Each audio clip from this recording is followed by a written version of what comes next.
এই যে 2024-এর যে নির্বাচন যা শুরু হয়েছে 19 এপ্রিল থেকে শেষ হবে 1 জুন, এটা একটা ব্যতিক্রম ধরনের নির্বাচন আমাদের দেশের 90 কোটি নির্বাচকদের সামনে উপস্থিত হয়েছে। অস্বাভাবিক পরিস্থিতিতে তৈরি করেন তারা এই সংবিধানকে ভিত্তি করে সরকার চালান। এখন 10 বছরের বিজেপি শাসন এই সংবিধানকে মানুষ পছন্দের দল, পছন্দের প্রার্থী তাদেরকে ভোট দেবে।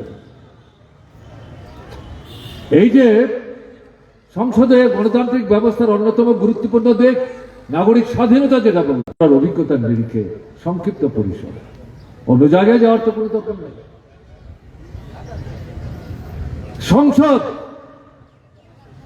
সাংসদদেরকে স্বাধীনভাবে কথা বলতে দিচ্ছে না। ব্রিটিশের চাইতেও আরো বর্বরচিত কায়দায় দাবি রাখবার জন্য এই আন্দোলনগুলি, এই আইনগুলি পাশ করিয়ে নিচ্ছে বিরোধী দলের কণ্ঠ স্তব্ধ করে দিয়ে। কি সংবিধান? এই প্রশ্নগুলি উপস্থিত হয়েছে। আবার যদি 24-এর নির্বাচনে আরএসএস নিয়ন্ত্রিত বিজেপি সরকার তৈরি করে, তাহলে দেশকে তার বুকের উপর দিয়ে অত্যাচারের স্টিম রোলার চালাবে। একজনই কথা বলবেন, একটাই দল থাকবে, একটাই ভাষা, একটাই সংস্কৃতি, এই স্লোগান তারা তুলেছেন। দৃষ্টিভঙ্গির এই দৃষ্টিভঙ্গি নিয়ে আমাদের স্বাধীন ভারতবর্ষের বর্তমান যে আমাদের এই সংবিধান, তাকে পাল্টে নতুন সংবিধান তৈরি করবার চেষ্টা করছে। আমাদের সংবিধানের অন্যতম গুরুত্বপূর্ণ বিষয় কি? ধর্মনিরপেক্ষতা। ব্রিটিশ আমাদের দেশটাকে ভাগ করে দিয়ে গেছে। হিন্দুস্তান, পাকিস্তান ধর্মের ভিত্তিতে 15 আগস্ট সারাদিন নিজেকে গৃহে বন্দী রেখে অনাহারে দিন কাটিয়েছেন মোহনদাস করমচাঁদ গান্ধী। তার সহযোগীরা তাকে জিজ্ঞেস করছেন, বাবু আপনি তো এই স্বাধীনতার জন্য লড়াই করেছেন, সেই স্বাধীনতা অর্জিত হয়েছে, আপনি গৃহবন্দী কেন? কেন আপনি ঘর থেকে বেরোচ্ছেন না? কেন আপনি আজকে কোনো খাবার নিচ্ছেন না? গান্ধীজি বলছিলেন, আজকে হচ্ছে আমার জীবনের সবচেয়ে দুঃখের দিন, বেদনার দিন। কেন এই কথা বলছেন? এরকম স্বাধীনতা আমি চাইনি।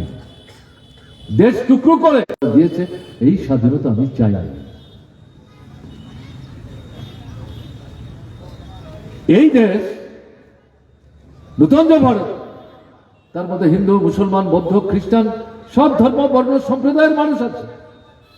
আবার যাতে এই দেশটাকে ধর্মের কথা বলে, সম্প্রদায়ের কথা বলে, ভেতরে বাইরে থেকে ষড়যন্ত্র করে, তারা বলেছেন আমাদের দৃষ্টিভঙ্গি হবে ধর্ম নিরপেক্ষতা। তার মূল কথা কি?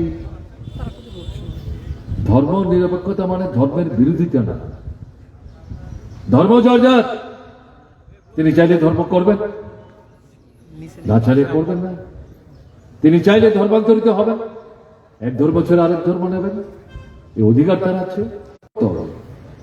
এর মধ্যে ছোট বড় মাঝারি কোনো ধর্ম নাই। রাষ্ট্রের চোখে সব ধর্ম সমান, রাষ্ট্রের নিজের কোনো ধর্ম নাই। প্রধানমন্ত্রী, রাষ্ট্রপতি করেন, তার বাইরে যারা, তাদের মধ্যে একটি বার্তা যাবে। প্রধানমন্ত্রী, স্বরাষ্ট্রমন্ত্রী একটা বিশেষ ধর্মকে সেখানে বিশেষ করে গুরুত্ব দেওয়ার চেষ্টা করছে। এতে অন্য ধর্মাবলম্বী যারা, তারা আহত হবেন, ব্যথিত হবেন, এতে ঐক্য বিনষ্ট হবে, সংহতি বিনষ্ট হবে, সার্বভৌমত্ব দুর্বল হবে। তাহলে ভারত মামলা হয়েছে, রায় হয়েছে, ব্যবস্থা নিয়েছে। আমাদের দেশের বাচ্চাদের যে পড়াশোনা, মা মাসির মধ্যে ফারাক বুঝে না, বাপ কাকা জেঠার মধ্যে ফারাক বুঝে না। মায়ের বুকের দুধও খায়, মাসির বুকের দুধও খায়। এরা স্কুলে যায়, এবিসিডি ও আ ক খ উল্লেখ থাকার দরকার নাই। এদের বড় হতে দাও, ভালো মন্দ বুঝতে শিক্ষক। যদি ধর্ম করতে চায় সে নিজে বাছাই করে নেবে কোন ধর্ম করবে কোন ধর্ম করবে না। এই ধর্মের পোকাটা ছোটবেলা এই হচ্ছে ধর্ম নিরপেক্ষতার দৃষ্টিভঙ্গি। এটার বেঁধে বলে আক্রমণ করছেন প্রধানমন্ত্রী। আমি পার্লামেন্টের কথা বললাম। এই ধর্ম নিরপেক্ষতা যে সংবিধান স্পর্শ করে শপথ নিয়ে তিনি প্রধানমন্ত্রী হলেন, এই সংবিধানের উপরে পা রেখে রাম মন্দির উদ্বোধন করতে তিনি কি করে গেলেন? কিন্তু হিন্দু ধর্মাবলম্বীদের জন্য ওখানে তো আপনার যাওয়ার কথা না। আপনি হিন্দু ধর্মের লোক হতে পারেন, এই মন্দির উদ্বোধনে কেন আপনি যাবেন? রামের প্রাণ প্রতিষ্ঠা, আরে রামকে আপনারা ভগবান বলেন, যারা বিশ্বাস করেন ঠিক আছে রাম ভগবান। ভগবানের আবার নূতন করে কি প্রাণ প্রতিষ্ঠা? ভগবানের তো একবার জন্ম নিলে পরে তার তো প্রয়োজিত হওয়ার কোনো প্রশ্ন আসে না। তাহলে এগুলি কি? এগুলো অছিলা। এটা আমাদের দেশের জনগণের মধ্যে বড় অংশ এই ধর্মের সুরসুরি দিয়ে তাদেরকে টেনে এনে ভোট বৈতরণী পার হওয়ার জন্য এই কাণ্ড কারখানা করছেন। এটা সংবিধান বিরোধী, এটা পারেন না। কাজেই এই জায়গায় দাঁড়িয়ে আজকে প্রশ্ন উঠেছে, এরা যদি নির্বাচিত হয়ে সরকার তৈরি করতে পারে 24-এ, সমস্ত ধ্বংস হয়ে যাবে। এ কারণেই যে 28টা রাজনৈতিক দল এক হয়ে স্লোগান দিয়েছেন 24-এর নির্বাচনে তাদেরকে পরাস্ত করতে হবে, বিকল্প সরকার তৈরি করতে হবে।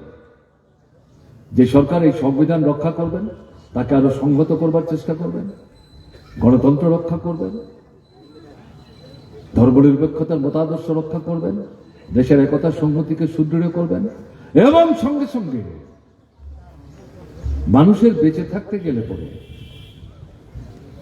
তার কাজ চাই, খাদ্য চাই, রোজগার চাই, শিক্ষা চাই, মাথা গুঁজবার জায়গা চাই, অসুস্থ হলে পরে চিকিৎসা চাই। এগুলো বাদ দিয়ে আপনার যে কোনো দল, যে কোনো মত থাকুক, যে কোনো ধর্মের আপনি অনুসারী হন, আপনি বাঁচবেন না। কাজেই সংবিধানের কথাও বলা হচ্ছে, গণতন্ত্রের কথাও বলা হচ্ছে, ধর্মনিরপেক্ষতার কথাও বলা হচ্ছে, কিন্তু এই মৌলিক মানুষ হিসাবে বেঁচে থাকার জন্য, অস্তিত্ব রক্ষার জন্য এই যে বিষয়গুলো, এগুলোকে কম গুরুত্ব দিলে চলবে না। কারণ গণতন্ত্রে পেটের ক্ষুধা দূর হয় না। পেটের ক্ষুধা দূর করবার জন্য যে লড়াই, দাবি আদায়ের যে লড়াই, তার জন্য গণতান্ত্রিক অধিকার চাই। এই জায়গায় গণতন্ত্র এবং পেটের ক্ষুধার সংগ্রামের সম্পর্ক। কাজে এখানটাতে এই মৌলিক যে বিষয়গুলো, এগুলো সুরাহা সমাধান করবার জন্য বিকল্প যে সরকারটা তৈরি করবার আহ্বান নিয়ে বিজেপিকে পরাস্ত করবার জন্য দেশের জনগণের কাছে ইন্ডিয়া ব্লকের তরফ থেকে অনুরোধ জানানো হয়েছে তার বাস্তবতা। জিনিসের দাম বাড়ছে, টাকার দাম কমছে,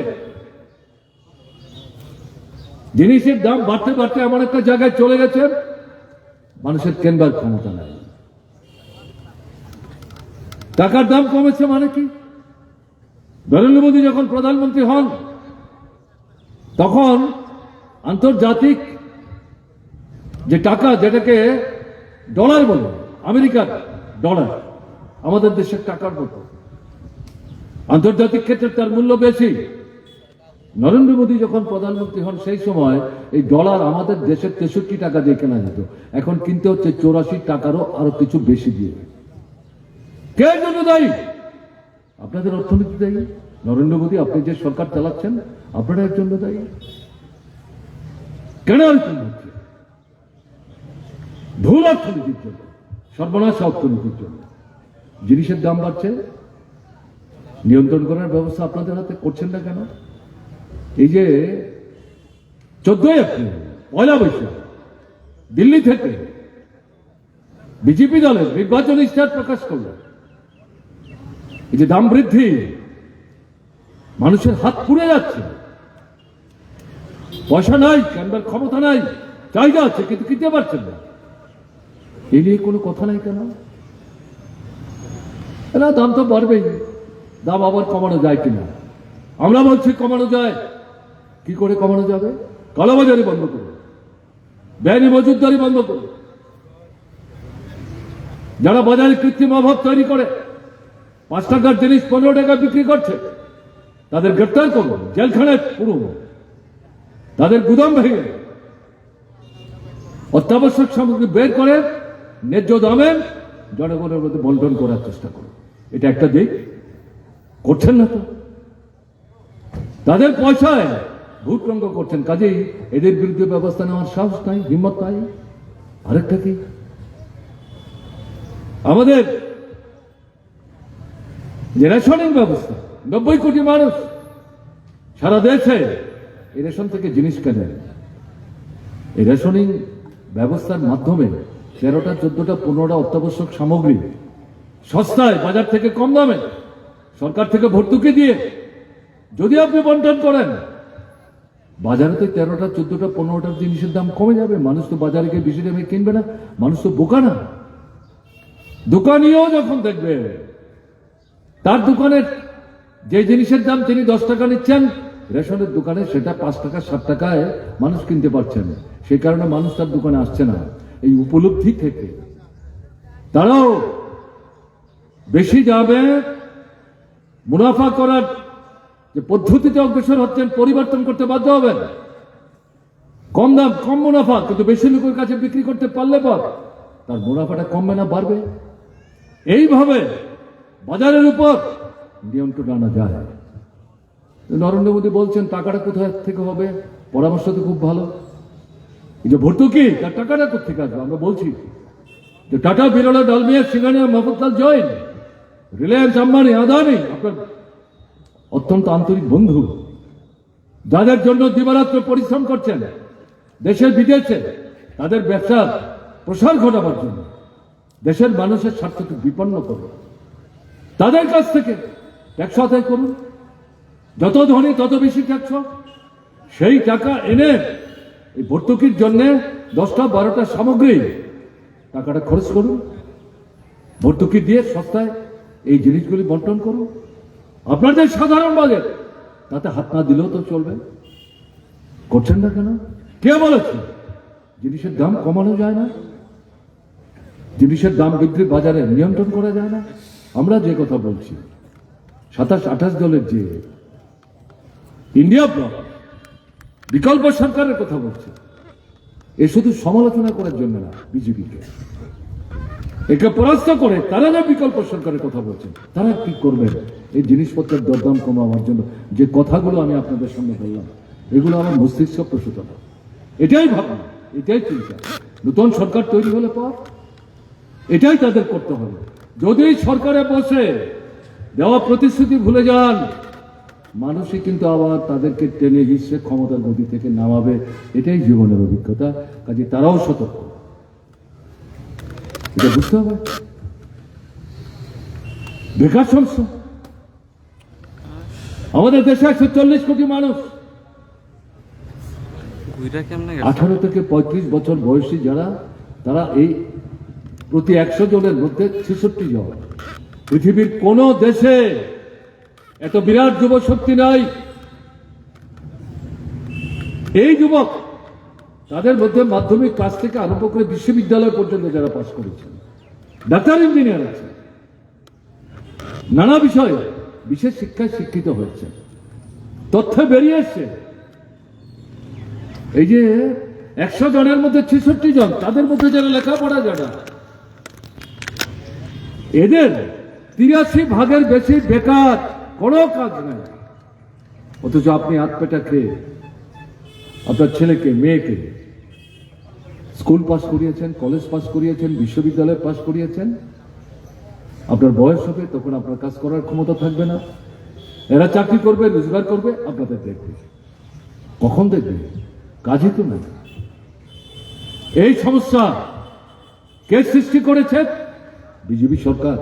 আগে থেকেই চলে আসছে, কিন্তু এদের শাসনে অতীতের 50 বছরের রেকর্ড ম্লান করে দিয়ে লাখো কোটি বেকার সৃষ্টি হচ্ছে। প্রতি বছর তথ্য থেকে দেখা গেছে আপনার 88 থেকে 92 লক্ষ নতুন বেকার তৈরি হচ্ছে। কোটির উপর কর্মরত যারা, তারা কাজ হারাচ্ছেন। কেন কাজ হারাচ্ছেন? যে কলে কারখানায় কাজ করেন, তারা যে সামগ্রী তৈরি করে, পণ্য তৈরি করে বিক্রি করবার জন্য, মানুষের প্রয়োজনীয় সামগ্রী, রোজগার নাই, পয়সা নাই, চাহিদা আছে, কিনতে পারছেন না, দোকানে জিনিস জমা হয়ে থাকছে। এই পরিস্থিতিতে নূতন করে সেই কারখানার মালিক পয়সা খরচ করে আবার অতিরিক্ত পণ্য তৈরি করবেন, তারা তো নির্বোধ। এই পরিস্থিতিতে কারখানা বন্ধ করছেন, শ্রমিক ছাঁটাই করে দিচ্ছেন। বাঁচবে কি করে? কর্মরতরা কাজ হারাচ্ছেন, আর আপনার ঘরের ছেলে মেয়ে যাদেরকে পাশ করিয়েছেন তাদের কাজ তো অনেক দূর।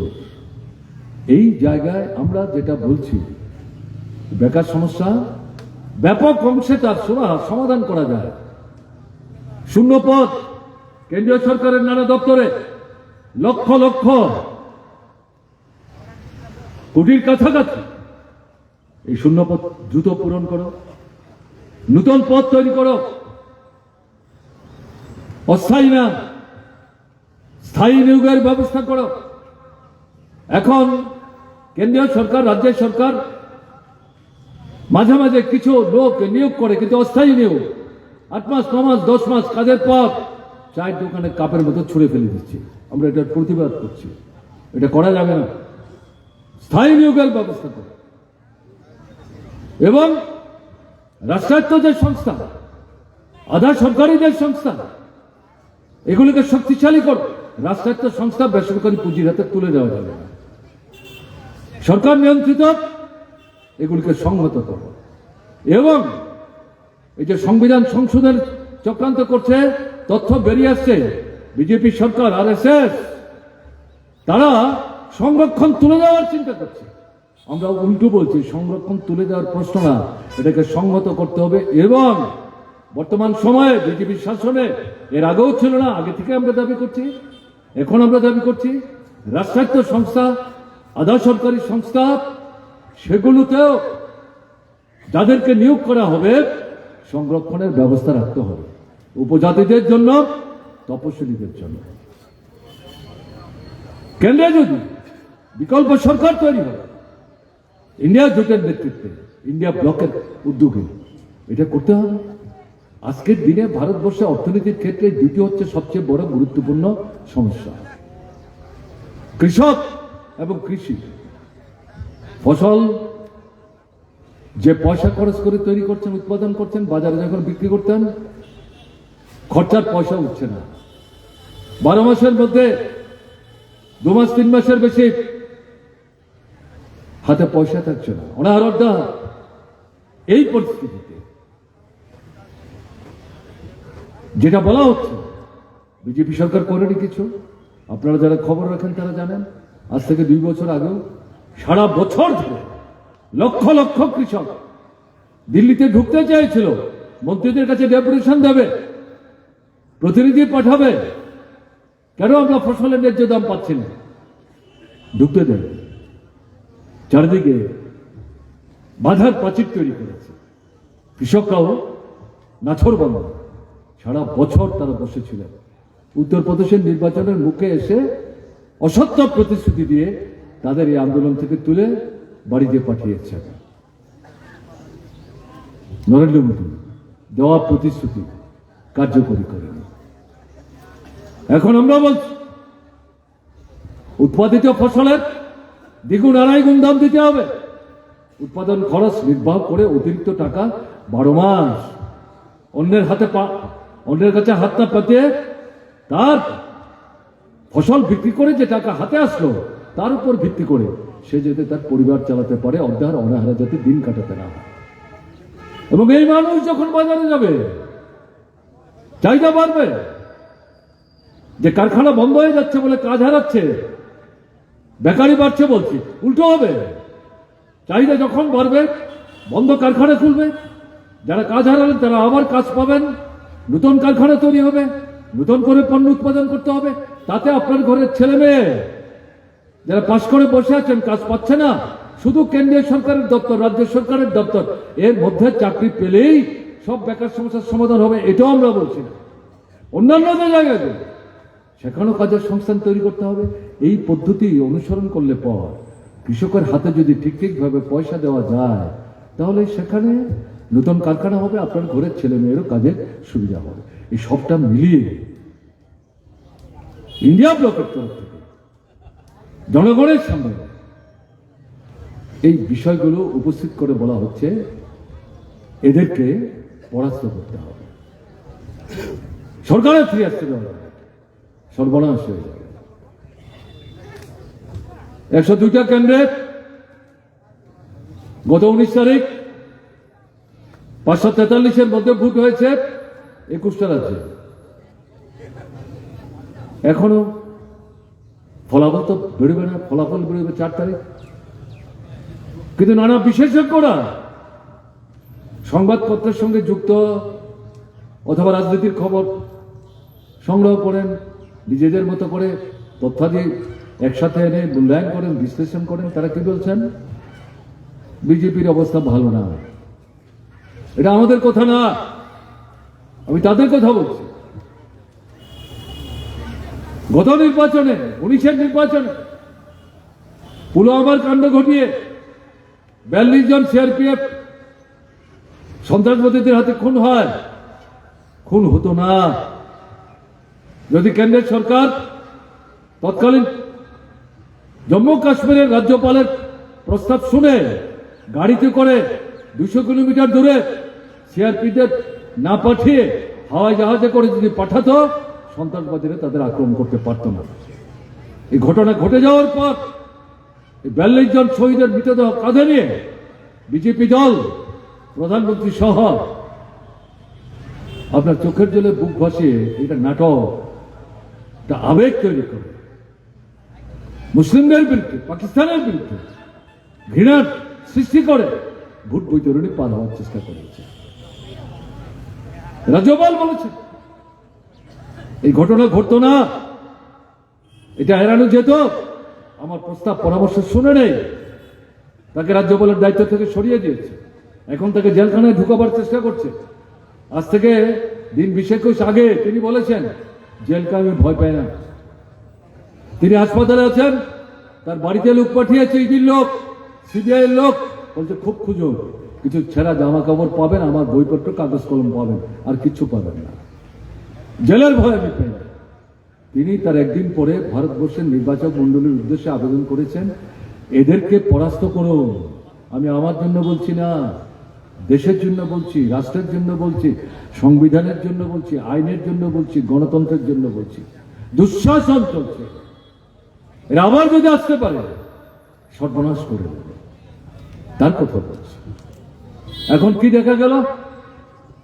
এই যে 19-এর ভোটটা হলো, যার মধ্যে আমাদের ত্রিপুরারও একটা কেন্দ্রের ভোট হয়েছে পশ্চিম আসন, যাকে আমরা সমর্থন করেছিলাম। আপনাদের সামনে কংগ্রেস দলের সভাপতি হিসেবে তিনি কথা বলে গেছেন, আমি পরে বলবো। মূল্যায়ন যারা করেন, আমি গত 3 দিন 4 দিন যাবৎ দেখছিলাম, তারা কি বলছেন? 19-এর লোকসভা নির্বাচনে এখানে 102টা ভোট হয়েছে। তারা বলছেন তখন প্রথম ভোটে 102 না, এটা সম্ভবত 96 থেকে 98 আসনে ভোট হয়েছিল। তাতে বিজেপি যত আসন পেয়েছিল, এবারকার তাদের মূল্যায়ন হচ্ছে তার চাইতে আসন অর্ধেক হয়েছে, কমে যাবে। উল্টো দিকে ইন্ডিয়া ব্লকের আসন সংখ্যা বাড়বে। ইন্ডিয়া ব্লক মানে যে দলগুলো 26টা 27টা মিলে ইন্ডিয়া ব্লক তৈরি করেছে, তাদের প্রার্থীরা এই 102 আসনে যেখানে যেখানে প্রতিদ্বন্দ্বিতা করেছেন, তারা আসন বেশি পাবে। মাথা খারাপ হয়ে গেছে। প্রধানমন্ত্রী অমিত শাহের 2 দিনের ব্যবধানে মধ্যরাত্রিতে বিজেপি দলের জরুরি বৈঠক বসেছে দিল্লিতে। কি করে এই ঘাটতি পূরণ করব? পারবেন না। 7 দফায় ভোট, 1 দফা শেষ হলো, ঘাটতি দিয়ে শুরু হলো, আরো 6 দফা বাকি আছে।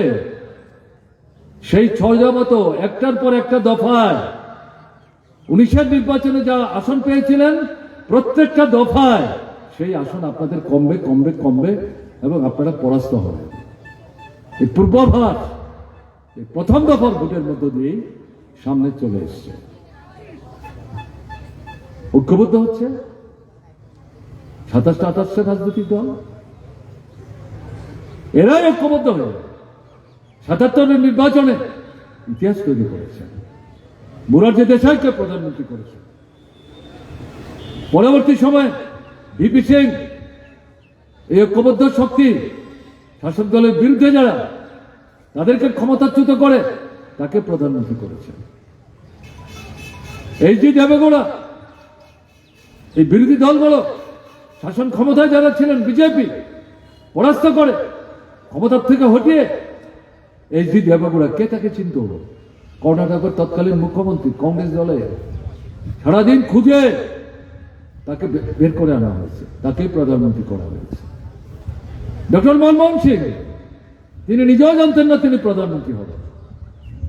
তার দলের কেউ না কেউ হতে পারেন, কিন্তু তাদের দলের পাওয়া আসনের শক্তির ভিত্তিতে তাদের দল থেকে প্রধানমন্ত্রী হওয়া যায় না। শাসক দল বিজেপিকে ক্ষমতাচ্যুত করবার জন্য যারা ঐক্যবদ্ধ হয়েছেন, তার মধ্যে কংগ্রেস হচ্ছে, তারা শেষ পর্যন্ত ডক্টর মনমোহন সিংকে প্রধানমন্ত্রী করেন। কাজেই এই যে কথাগুলো বলছি কল্পিত না। ভারতবর্ষের সংসদীয় রাজনীতির ইতিহাসে শাসন ক্ষমতায় বসে যারা স্বৈরাচারী হয়, একদলীয় স্বৈরশাসন কায়েম করার চেষ্টা করে, ফেসিবাদী দৃষ্টিভঙ্গি নেয়, আধা ফেসিবাদী দৃষ্টিভঙ্গি নেয়, সংবিধানকে ধুলায় লুণ্ঠিত করে, মানুষের গণতান্ত্রিক অধিকার হরণ করে, মানুষের জীবনের মৌলিক সমস্যার সমাধানের কথা ভাবে না, বড় বড় পুঁজিপতিদের স্বার্থ রক্ষা করার চেষ্টা করে, তাদেরকে ক্ষমতাচ্যুত করে বিকল্প শক্তিকে ঐক্যবদ্ধ হয়ে সরকার তৈরি করতে বারবার স্বাধীনতার পর ভারতবর্ষের বিভিন্ন রাজনৈতিক দল এটা প্রমাণ রেখেছে। কাজেই এই 24 লোকসভা নির্বাচনের মধ্য দিয়ে এই ধরনের এটা বিকল্প সরকার তৈরি হওয়ার সম্ভাবনা ক্রমশ প্রসারিত হচ্ছে। বিশ্বাস রাখতে হবে। আমাদের রাজ্যে 19 তারিখের যে ভোট হলো, ভোট হয়েছে, ভোট হয়নি। 18 বিধানসভা নির্বাচনের পর পঞ্চায়েতের নির্বাচন বিজেপি করে দেয়। 100 আসনের মধ্যে 96টা আসনে বিরোধী দলের কোন প্রার্থীকে মনোনয়নপত্র জমাই দিতে দেয়। আপনাদের অমরপুর সহ নগরের নির্বাচন প্রার্থী দাঁড়াতে দেন অনেক জায়গায়, অমরপুরে তাই ঘটনা। ভোটের দিন ভোট দিতে পারেন না। লোকসভার নির্বাচন 19-এর যারা জালিয়াতি করে 19-এর নির্বাচনে জয় হাসিল করেছিল, তাদেরকে এবার প্রার্থী দাঁড় করায়, তাদের ব্যাপার। এটা নিয়ে আমাদের মাথা ঘামাবার কিছু নেই। কিন্তু আমি যেটা বলবো, পশ্চিমা আসনের 19-এর যে নির্বাচন, 52 সাল থেকে ভারতবর্ষের যে সংসদীয় নির্বাচন হচ্ছে, প্রথম আমরা দাবি করেছিলাম গোটা নির্বাচনটা বাতিল করো, নতুন করে নির্বাচন করো। তথ্য যা উপস্থিত করা হয়েছে অস্বীকার করতে পারছে না নির্বাচন কমিশন, কিন্তু গোটাটা বাতিল করে নতুন করে নির্বাচন তাদের অহমিকা লাগছে। তাই 168 থেকে 170টার মতো পোলিং বুথে নতুন করে ভোট। 52 সালের পর থেকে লোকসভার যত নির্বাচন হয়েছে, কোন লোকসভা আসনে এত পোলিং বুথে একসাথে এর আগে ভোট হয়নি। ত্রিপুরায় হয়েছে। কার রাজত্ব? কেন্দ্রে বিজেপি, রাজ্যে বিজেপি, বামপন্থী সরকারের সময় না। এটা বুঝতে হবে। কারা গণতন্ত্র নিধন করছে, কারা সংবিধান দলন করছে, কারা মানুষের ভোটের অধিকার পালন করছে? বিজেপি। আপনার এডিসি নির্বাচন, অর্ধেকের বেশি এলাকায় মানুষ ভোট দিতে পারেন, আপনারা অনেকে ভোট দিতে পারেননি। অবিতৈততে করবুকে, এটা আপনাদের অভিজ্ঞতা, তৈরি করে কথা না। এরপর দেশের যে বিধানসভা নির্বাচন 60 আসনে আমরা একসাথে লড়াই করেছি। কংগ্রেস 13টা আসনে, আমরা 47টা আসনে, 46 সরাসরি বামপন্থী ফ্রন্টের অন্তর্ভুক্ত দলগুলির প্রতিনিধিরা। আগরতলার 7 রামনগর বিধানসভা একজন নির্দল প্রার্থীকে আমরা সমর্থন করেছিলাম। 900 ভোটের ব্যবধানে পরাস্ত হয়েছে। 16 থেকে 21টা বুথে আগরতলায় আমাদের নির্দল প্রার্থীর পুলিং এজেন্টকে ঢুকতে দেয়, হাজার হাজার ভোটার বাড়ি থেকে বেরোতে দেয়, এই করে আসনটা ছিনিয়ে নিয়েছে। যাই হোক, সেই কেন্দ্রের বিজেপি প্রার্থী প্রয়াত হয়েছেন, তার স্মৃতির প্রতি নিশ্চয়ই আমরা সম্মান দেখাবো। সেই কেন্দ্রে উপনির্বাচন, ভোট হয়নি। ভোটের দিন সারা দেশের পর যে আশিস বাবু আপনাদের সামনে বক্তৃতা করে গেলেন, তিনি আমাদের পার্টি অফিসে বসে বললেন 80% পুলিং বুথে পুলিং এজেন্টই থাকতে পারছে না, বের করে দিয়েছে। হয় ঢুকতে দেয়নি, অথবা যারা ঢুকেছে তাদের বের করে দিয়েছে। যে বুথে দেশের নির্বাচনে বিজেপি কম ভোট পেয়েছে, বিরোধীরা বেশি ভোট পেয়েছে, প্রকাশ্য প্রচার যখন বন্ধ হলো, সেদিন সন্ধ্যা থেকে বিজেপির দুর্বৃত্ত বাহিনী পাড়ায় পাড়ায় ঘুরে হুমকি দিয়েছে, ভোটের দিন কেউ বাড়ি থেকে বেরোতে পারবে। খাবার প্যাকেট দিয়ে এসছে ভোটের আগের দিন। যদি পরদিন সকালে খাবার না থাকে, বাজারে যাওয়ার দরকার নেই, আমরা খবর নেব, এসে দরকার হলে আবার খাবার প্যাকেট দেব, কিন্তু বাড়ির উঠান অতিক্রম করে গেট খুলে বুথে যাওয়া যাবে না, গেলে কিন্তু বাড়ি যাবে। হুমকি তাই হয়েছে। আমাদের পার্টির গাড়ি যিনি চালান, যে বন্ধুটি, আজকেও আপনাদের মহকুমায় সেই গাড়ি চালিয়ে নিয়ে এসছে। অরুন্ধতী নগরের দিকে তার বাড়ি, প্রতাপগড়ের পাশে। গত বিধানসভা নির্বাচনে পাশাপাশি দুটো বুথে এরা 300 ভোট বেশি ভোটে ফরওয়ার্ড ব্লকের প্রার্থীকে এই বুথ থেকে জিতিয়ে দিয়েছিল। ভোটের 2 দিন আগে এই গোটা 2টা বুথ এলাকার বাড়িতে বাড়িতে গিয়ে হুমকি দিয়েছে, ভোট দেওয়া যাবে না। এই ভদ্রলোক মার্ক্সবাদী কমিউনিস্ট পার্টির গাড়ি চালা, চিহ্নিত, তাকেও ভোট দিতে দেবে না, ভোট দিতে পারেননি।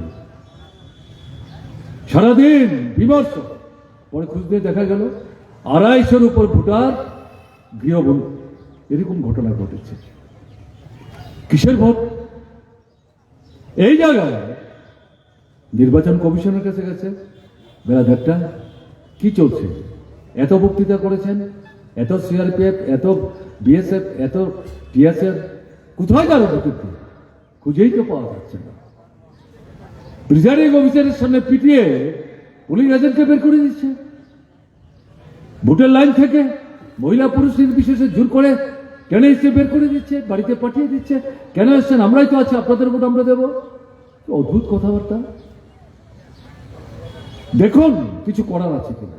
দেখছি বেলা 1:30-টার পর থেকে 5টা পর্যন্ত ভোট চলেছে। কি দেখেছেন? কিচ্ছুই দেখেননি। যত সময় গড়িয়েছে তত ছাপ্পা ভোট পড়েছে। এবং আজকে দেখবেন দেশের কথা পত্রিকা সহ বিভিন্ন পত্রিকায় বেরিয়েছে, একটা বুথে যত ভোট, সবটা ভোট যদি 100 হয়, সেখানে ভোট পড়েছে 103, 104, 105। কি করে হয় এটা? ভোটার যার সংখ্যা তার চেয়ে বেশি ভোট কি করে হয়? ছাপ্পা ভোট মানলে তো দায়ী হবে, জালিয়াতি করলে তো দায়ী হবে। আর নির্বাচন কমিশন বলছে ভোট ঠিকঠাক আছে। লজ্জার কথা এটাই। কিছুদিন আগে তথ্যে বেরিয়েছে, একটা নিরপেক্ষ তদন্তকারী সংস্থা ভারতবর্ষের বিভিন্ন রাজ্যের জনগণের সঙ্গে কথা বলে এটা হিসেব উপস্থিত করেছে আমাদের দেশের যে নির্বাচন কমিশন, তারা যেভাবে কাজকর্ম করছে তাদের সম্পর্কে আপনাদের মতামত কি? তারা প্রায় 58 জন বলেছে এই নির্বাচন কমিশনের উপর আমাদের কোনো বিশ্বাস নেই, কোনো আস্থা নেই। প্রহসন হচ্ছে, এরা কিছুই করতে পারছে না, পরোক্ষ শাসক দলকে সাহায্য করছে। প্রথম প্রশ্ন উত্তর, এরা সবাই কমিউনিস্ট মনে করার কারণ না। দ্বিতীয় প্রশ্ন, এই যে মেশিনে ভোট দিচ্ছে ইভিএম, এটা নিয়েও প্রশ্ন উঠছে। এটা নিয়ে আপনাদের কি বক্তব্য? বলে আমরা এটার বিরুদ্ধে। 48 জন বলেছেন, একটা অংশ কিছু মতামত দেননি। 48 জন প্রকাশ্য বলেছেন কেন এই ইভিএম মেশিনে ভোট হচ্ছে। ইউরোপে সবচেয়ে বেশি রাষ্ট্র, তারাও এক সময় ইভিএম মেশিনে ভোট দিত, তুলে নিয়েছে, আবার সেখানে ব্যালটে ভোট হচ্ছে। আমাদের দেশেই দাবি হচ্ছে, ইলেকশন কমিশন করছে না, ইন্ডিয়া ব্লকের তরফ থেকে দাবি করা হয়েছে, গুরুত্বই দিচ্ছে না। এখন দেখা যাচ্ছে 100 জনের মধ্যে 48 জন সরাসরি বলছে ইভিএম মেশিনের উপর আমাদের কোনো আস্থা নাই। প্রতারণা হচ্ছে, তন্ত্রকতা হচ্ছে, ভোট দিচ্ছে মানুষ একজনকে, আর সেখানে হিসেবের সময় দেখা যাচ্ছে অন্যের নামে ভোটের হিসেব বেরোচ্ছে। কি চলছে এটা?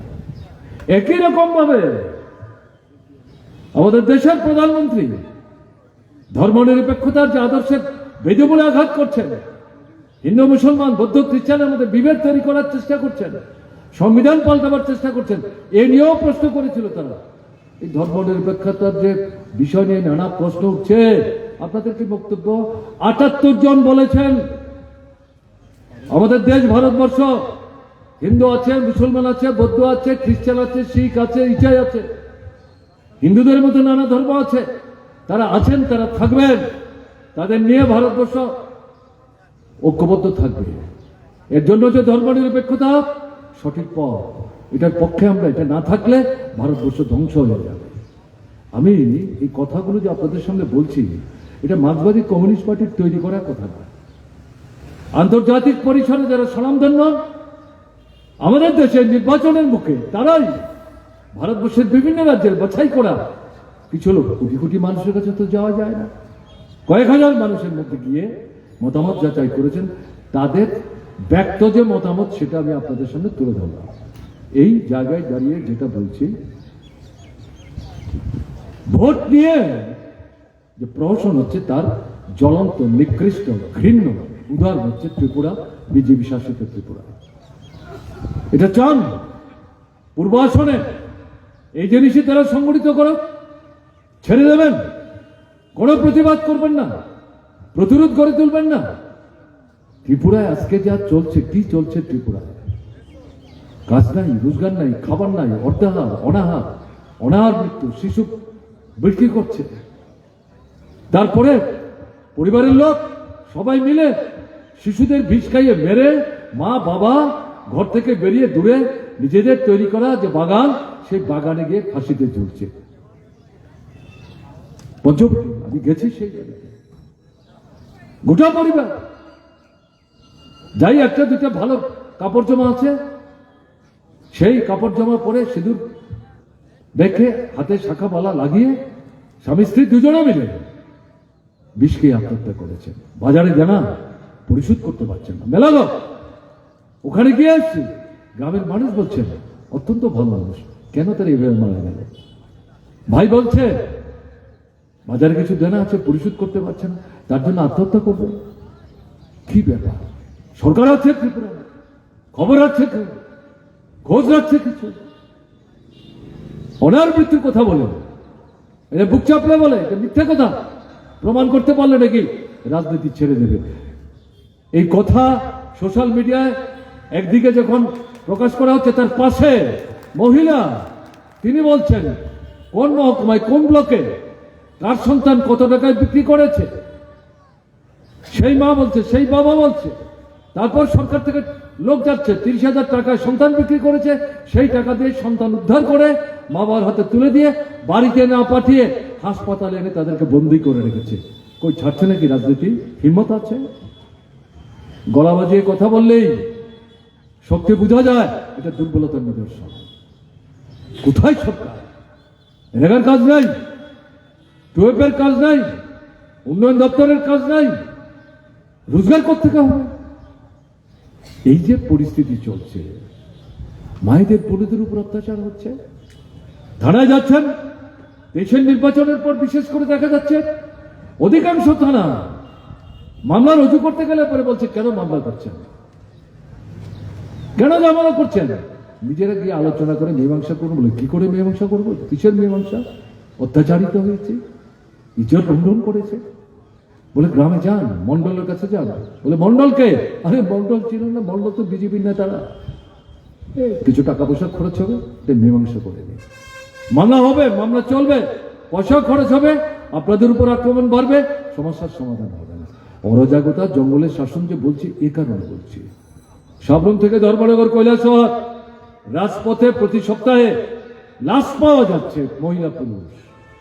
মানুষ খবর দিচ্ছে, পুলিশ তুলে আনছে। যখন জিজ্ঞেস করছে কি করে মারা গেল, তদন্ত করার আগেই বলে দিচ্ছে তো অ্যাক্সিডেন্টে মারা গেছে, আত্মহত্যা করেছে, কোনো দায়িত্ব নাই পুলিশের।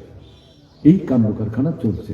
কাজে এই জায়গা থেকে যদি বাঁচতে চান, বেরিয়ে আসতে চান, আপনারা কিন্তু উদ্যোগ নিয়েছিলেন 23-এর নির্বাচনে। আমরা আহ্বান দিয়েছিলাম পরাস্ত করুন। এই নির্বাচনে বিজেপি কত ভোট পেল? 18 নির্বাচনে 51 ভোট, এই নির্বাচনে 39 ভোট। 39 ভোটটা আসল ভোট না, সবাই ভোট দিতে পারেনি, জবরদস্তি করে ভোট দিয়েছে। তাদের পাওয়া 39 ভোটের মধ্যে 15 থেকে 17টা ভোট অন্যের ভোট, নিজেরা ভোট দেয়নি। বিজেপির মাসুল ব্যান টাকার বিনিময়ে ভোট লুটটার কাজে ভোটের আগে যারা কাজ করেছে বিজেপির হয়ে তাদের দেওয়া ভোট। তাহলে এই ভোট বাদ দিলে পরে বিজেপির ভোট কত? 22 থেকে 25-25-এরও নিচে। তার মানে তাদেরকে পরাস্ত করেছেন আপনারা। ত্রিপুরায় এত কম ভোটে কোন দল এর আগে সরকার তৈরি করে, তারপরেও এই সরকারটা টিকে রাখতে সবচেয়ে সাহায্য করেছে কে? তীব্রামত। আপনারা শুনছিলেন নরেশ জমাতিয়া ককবরক ভাষা, তার 20-25 মিনিটের ভাষণে এগুলো তুলে ধরবার চেষ্টা করেছেন। বিশ্বাসঘাতক, বর্ণচুলক, বিজেপির বিরুদ্ধে মানুষের ক্ষোভ বিক্ষোভ, বিজেপির বিরুদ্ধে কথা বলে যে ভোটটা উপজাতিদের বামপন্থী ফ্রন্টের দিকে আসতে পারত, আসন বাড়ত, ভোট বাড়ত, বিজেপিকে পরাস্ত করে তারাই সরকার তৈরি করতে পারতেন। এরা যাতে সরকার তৈরি করতে না পারে, জনগণের সরকার যাতে তৈরি না হয়, লুটেরা যারা, প্রবঞ্চক যারা, প্রতারক যারা, এদেরকে সাহায্য করার জন্য, বিজেপিকে সরকার রাখার জন্য তীব্রামথা সাহায্য করেছে। আরেকটা সুযোগ আসলো, লোকসভা নির্বাচন, 1 বছরের ব্যবধান, হাত কামড়াচ্ছেন। যারা ভোট দিতে পারেননি, আমাদের ভোট দিতে দিল না, আর যারা ভোট দিলেন সরকার পাল্টাবার জন্য, তীব্রামথার এই বিশ্বাসঘাতকতার জন্য, সেইভাবে সরকারটা পাল্টাতে পারলেন না, তাদের মধ্যেও জিত চেপে গেছে। তবে এই জায়গায় এই ভোটের যে সুযোগটা, এটাকে কাজে লাগান। পশ্চিমাঞ্চলের ঘটনা শুনে আপনি যদি চুল ছেড়েন, ভয় পান, দরজা জানালা বন্ধ করে, দরকার নাই ঝামেলা। এটা তো লোকসভার ভোট, 2টো আসন, এখান থেকে জিতলে কি না জিতলে কি, এবার 1-2 আসনেই সিদ্ধান্ত হয়ে যেতে পারে। কাজে এটা মাথায় রাখতে হবে। প্রশ্নটা কি, আপনার এই 2 ক্যান্ডিডেট প্রার্থী জয়ের মধ্য দিয়ে ক্যান্ডিডেট বিজেপি বিরোধী বিকল্প সরকার তৈরি করার ক্ষেত্রে যখন তৈরি হবে, তেমনি ত্রিপুরায় যে দুঃশাসন চলছে, এর থেকে পরিত্রাণের জন্য আপনি যে রাস্তা খুঁজছেন, কেন্দ্রের সরকার পাল্টাবার সঙ্গে এই দুঃশাসন থেকে উত্তরণের রাস্তাটা কিন্তু খুলবে। কাজে এই জায়গায় হচ্ছে ত্রিপুরার ভোটারদের কাছে এই নির্বাচনের গুরুত্ব এবং তাৎপর্য। তাই পশ্চিম আসনে কি হবে? দাবি করা পরিবারের সন্তান না, রানীও না, রাজকন্যাও না, রাজপুত্রও না, যুবরাজও না। তাহলে কে, কাকে আপনারা দাঁড় করে আসবেন? কোথেকে খুঁজে আসবেন? খুঁজা না, কাঞ্চনপুর থেকে খুঁজে এনেছি আমরা। কেসে শহীদের পুত্র, তার বাবা সর্বানন্দের শিষ্য ছিলেন। কপালে চন্দনের টিপ দিয়ে সকালবেলা সর্বানন্দের প্রতি শ্রদ্ধা জানিয়ে ঘর থেকে বেরোতেন। প্রথম যাওয়া হচ্ছে মার্ক্সবাদী কমিউনিস্ট পার্টির অফিস, লাল ঝান্ডা তুলে নিয়েছিলেন। উপজাতিদের মধ্যে ঐক্য গড়ে তুলছেন। উপজাতি অনুপজাতি, কাঞ্চনপুর মহকুমা, নতুন মহকুমা, ধর্মনগরকে ভাগ করে তৈরি করা হয়েছে। গুরুত্বপূর্ণ ভূমিকা নিচ্ছিলেন। সন্ত্রাসবাদীদের দৌরাত্ম, তারা মনে করেছে রাজেন্দ্রের বাবাকে যদি খুন করা যায় তাহলে বোধ হয় ট্রাইবেল বাঙালির একতাকে চিট ধরানো যাবে। তাকে খুন করে দিয়ে আসলো ঘরে ঢুকে, গুলি করলো এবং অন্যান্য ধারালো অস্ত্র ব্যবহার করলো, দেওয়াটাকে টুকরো টুকরো করলো। সেখানে দাঁড়িয়েই তো রাজেন্দ্র রিয়া লাল ঝান্ডা বাবার হাত থেকে নিচে তুলে নিয়েছেন, শপথ নিয়েছেন, এই ঝান্ডা মাটিতে ফেলতে দেবো না, তোমার অসম্পূর্ণ কাজ আমিই করব, এগিয়ে যাব। এরপরেও যখন কমিউনিস্ট পার্টি করবো, ভারতের কমিউনিস্ট পার্টি মার্ক্সবাদী, তার ভাই গাড়ির চালক, খালি জায়গা কাঞ্চনপুর থেকে আপনার শহরের দিকে যাচ্ছে, বাড়িঘর নাই, এরকম জায়গায় দুর্ঘটনা ঘটিয়ে তার ভাইটাকে হত্যা করবে, এটার পেছনেও ষড়যন্ত্র। তারপরেও কিন্তু রাজেন্দ্র রিয়াংকে নিরস্ত করতে পারে। এডিসির নির্বাচনে প্রতিদ্বন্দ্বিতা করেছেন, একাধিকবার জয়যুক্ত হয়েছে। আমাদের এডিসির এক্সিকিউটিভ বডির মেম্বার ছিলেন, ভালো কাজ করেছে, সেই কারণে সেখান থেকে বের করে এনে বিধানসভা আমরা দাঁড় করে 3বার 4বার জিতেছেন, একবার 1 ভোটের ব্যবধানেও জিতেছেন। বুঝতে পারেন লড়াইয়ের মানসিকতা কি। 2023-এ বিধানসভায় দাঁড়ালেন, বলছেন না আমি তো অনেকবার দাঁড়ালাম, নতুন কাউকে দাঁড় করেন। আর এক ছেলে, তার নামও রাজেন্দ্র, আইএনপিটি করতো, দল ছেড়েছে, আমাদের সঙ্গে এসছে, এডিসিতে আমরা তাকে দাঁড় করিয়েছি, জয়যুক্ত হয়েছে, এক্সিকিউটিভ মেম্বার হয়েছে, শিক্ষা দপ্তর পরিচালনা করেছে, দারুণ পরিচালনা করেছে, পূর্ত দপ্তর পরিচালনা করেছে, দারুণ পরিচালনা করেছে। দেশের নির্বাচনে তাকেই আমরা রাজেন্দ্র জায়গায় বিধায়ক দাঁড় করেছিলাম। তীব্রমথা সেখানেও বিশ্বাসঘাতকতা করে ওই আমাদের তরুণ রাজেন্দ্রকে পরাস্ত করেছে। আমরা আমাদের পুরনো রাজেন্দ্র, আগের বিধায়ক, আগের এডিসি মেম্বার, তাকে এবারকার লোকসভা নির্বাচনে আমরা দাঁড় করিয়েছি। রাজবাড়ির ছেলে না, আপনারা আমার ঘরের ছেলে, লড়াইয়ের ময়দানের ছেলে। উপজাতি বাঙালি, হিন্দু, মুসলমান, বৌদ্ধ, খ্রিস্টান, এদের মধ্যে কাজ করে তাদের জীবনের যে সমস্যা, মতাদর্শের ভিত্তিতে শ্রেণী দৃষ্টিভঙ্গির চেতনা নিয়ে এই সমস্ত অংশের মানুষের জীবনের মৌলিক সমস্যার সমাধানের জন্য লড়াই করছেন। সেই লড়াইয়ের ময়দান থেকে বাছাই করে তাকে আমরা দাঁড় করিয়েছি। তাকে পাঠানো মানে কি, জয় করে পাঠানো মানে কি, প্রকৃত অর্থে আপনাদের প্রতিনিধিত্ব করার জন্য উপযুক্ত প্রার্থী হবে। বিজেপি তীব্রমথা তারা যে প্রার্থী করেছেন, ত্রিপুরায় 14 লক্ষ উপজাতি আছে। প্রদ্যুৎ কিশোরী যে বলেন এই 14 লক্ষের মধ্যে ঠিক আছে তীব্রমথা আপনারা প্রার্থী দ্বারা করাবেন, এখান থেকে কোন একজন ট্রাইবেল খুঁজে পাওয়া গেল না, ছত্তিশগড় থেকে আনতে হবে, হতে পারে আপনার ভগিনী, ওখান থেকে আনতে হবে কেন? দশরথ দেব, বাজুবান রিয়া, জিতেন চৌধুরী এবং রাজেন্দ্র রিয়া বাইরে থেকে আনতে হয়নি তো, ত্রিপুরার ভিতরে কিরণ বিক্রম কিশোর মানিক বাহাদুর, তাকে নিয়ে তো কেউ প্রশ্ন করেনি। তার স্ত্রী, তিনি দাঁড়িয়েছেন, এমপি হয়েছেন, প্রদ্যুৎ কিশোরের মাতা, তাকে নিয়ে তো কেউ প্রশ্ন করেননি। কংগ্রেস যুব সমিতির মন্ত্রিসভার সদস্য ছিলেন, সেখান থেকে লোকসভায় দাঁড়িয়েছেন, কেউ প্রশ্ন তোলেন। এখন প্রশ্ন হচ্ছে, সবচেয়ে বড় কথা হচ্ছে আপনারা জাতি আগে দল পরে বললেন, এখন তো দেখছি আপনার পরিবার আগে আর বাকি সব পরে। আপনি কংগ্রেস দলের সভাপতি থাকার সময় সেই আপনার পরিবার, আপনার ছোট বোন,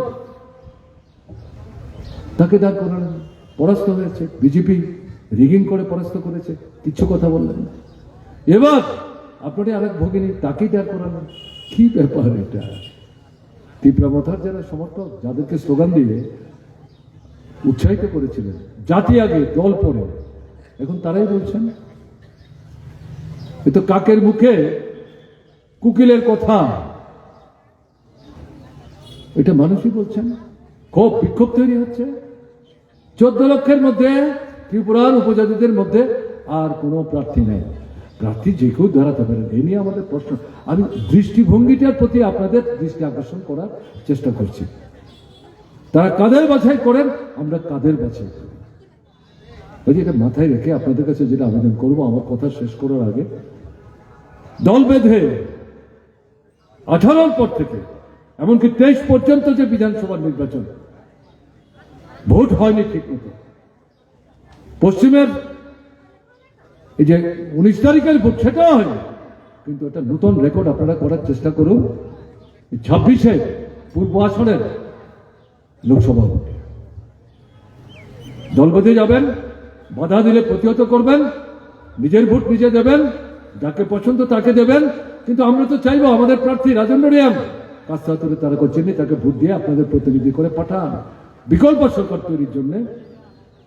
যে সরকার তৈরি করতে পারলে পর নারী পুরুষ নির্বিশেষে, ছাত্র যুব নির্বিশেষে, বেকার নির্বিশেষে, ছোট মাঝারি ব্যবসায়ী নির্বিশেষে, শিক্ষক কর্মচারী নির্বিশেষে তাদের জীবনের অর্থনৈতিক দিক থেকে যে মৌলিক সমস্যাগুলির কথা কিছু কিছু আমি উল্লেখ করলাম, এগুলির সমাধান সংবিধান, গণতন্ত্র, ধর্মনিরপেক্ষতা, এগুলিকে সুরক্ষিত করা। এগুলি না করতে পারলে পরে দেশ রক্ষা করা যাবে না, দেশ না রক্ষা করতে পারলে পরে আমরা বাঁচবো না, ত্রিপুরাও বাঁচবো না। কাজে সামগ্রিক দৃষ্টিভঙ্গি নিয়ে এই কেন্দ্রে রাজেন্দ্র রিয়াংকে জয়যুক্ত করে আপনাদের পাঠাতে হবে। এই আবেদন আপনাদের কাছে রেখে, আমার আগে 5 জনের কথা শুনেছেন, আমার কথা অনেকক্ষণ যাবত আমি আপনাদের সামনে বললাম, আপনারা শুনলেন, তার জন্য আমি অনুপ্রাণিত বোধ করছি। আপনাদেরকে আন্তরিকভাবে কৃতজ্ঞতা জানিয়ে আমি আমার কথা বলা শেষ করছি। ভালো থাকবেন। আমার নমস্কার।